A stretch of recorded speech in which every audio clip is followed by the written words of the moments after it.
Hello, today we are here with Alexis Rengifo. He's one of our best teachers here at the Colombo. He's going to be helping us with this pronunciation course.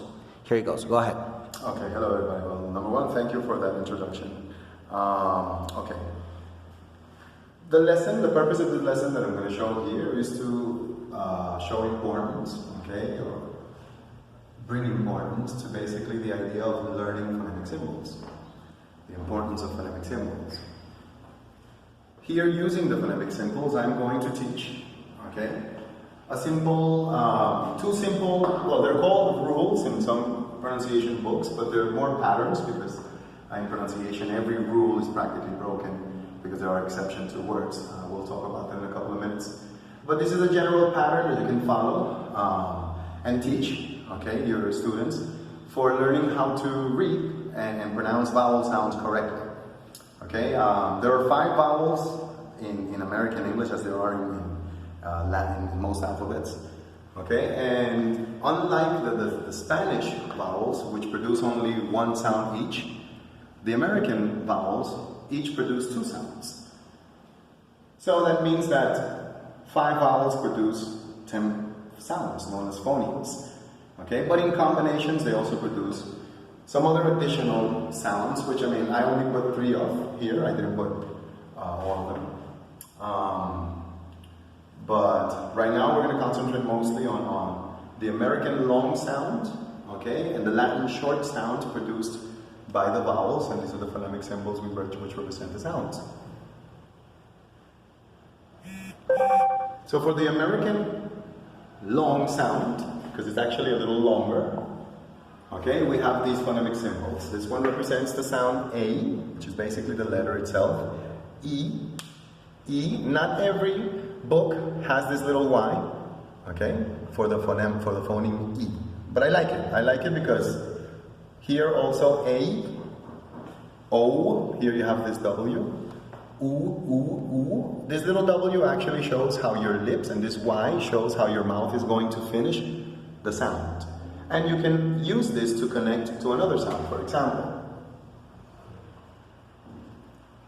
most Americans will not pronounce this H in pronunciation. So it would be difficult to make this transition there.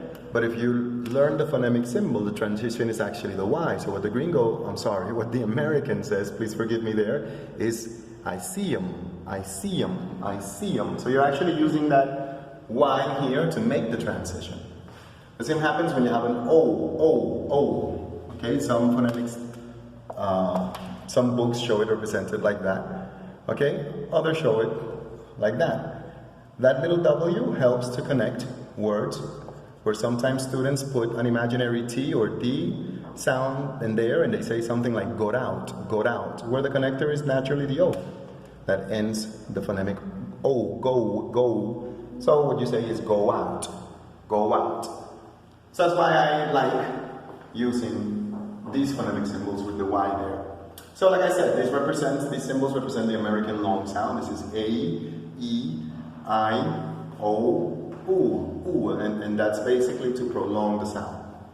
On the contrary, the Latin short sound, you have to be careful because you would imagine that, you know, when you say Latin, it's similar to Spanish, but if you analyze, in Spanish you say something like A. Right, in English it's more nasal, you say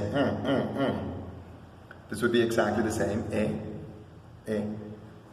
This is e, in the Latin sound, e. Okay, there's a contrast between e, and e, e.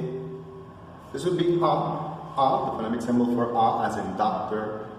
Okay, and this is You gotta pay special attention to this sound because students will naturally associate it to the Spanish u.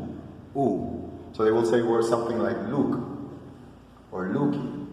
So you have to be careful to emphasize that this phonemic symbol represents the sound So this is luck. This is up. You might want to refer to it, to a Spanish O, without any lip movement. For example, as in Spanish, when you produce the O, you would do this. O. Try to produce the same sound without any lips. That's basically the sound. So the phonemic symbols help in being, giving a physical appearance to these sounds. okay, which students are being taught to produce. We're not going to concentrate on these other sounds, these are other diphthongs, just to show you there are more phonemic symbols to learn, okay?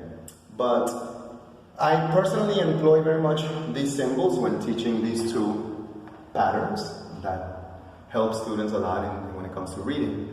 Sound spelling patterns are very important to teach students. For example, in sound spelling, you have this, again, I would teach it more as a pattern than a rule. It's a 2-vowel, 1-syllable rule, meaning that usually in American English, when you have 2 vowels and 1 syllable, you pronounce, pardon me, the American sound of the first vowel, and you completely disregard the second. So this is A, this is rain, train, brain, okay? Here I invert it and the same thing happened. This is I, diamond, dial. Over here I change for an O, violence. So this happens, I would say 90% of the time in American English, not the complete 100. That's why I teach it as a pattern more than a rule. Let's put there. Pattern. The E at the end of the word has that characteristic. This is hope. Okay, once again, you have the 2 vowels in 1 syllable. You pronounce the American sound of the first. This is cute, okay, for the same reason.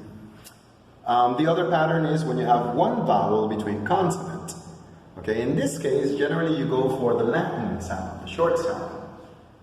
Okay, a perfect example would be coming here and removing the E from hope, which makes it ha, the Latin sound, ah.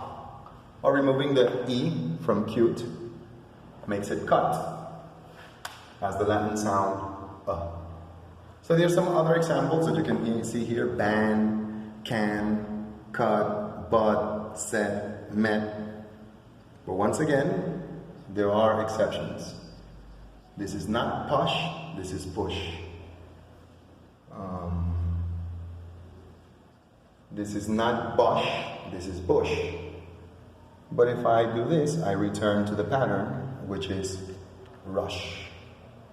There you are, my friends. I hope you investigate a little bit more if you're interested. I do recommend learning phonemic symbols.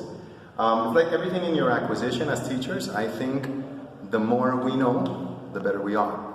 So, thank you very much.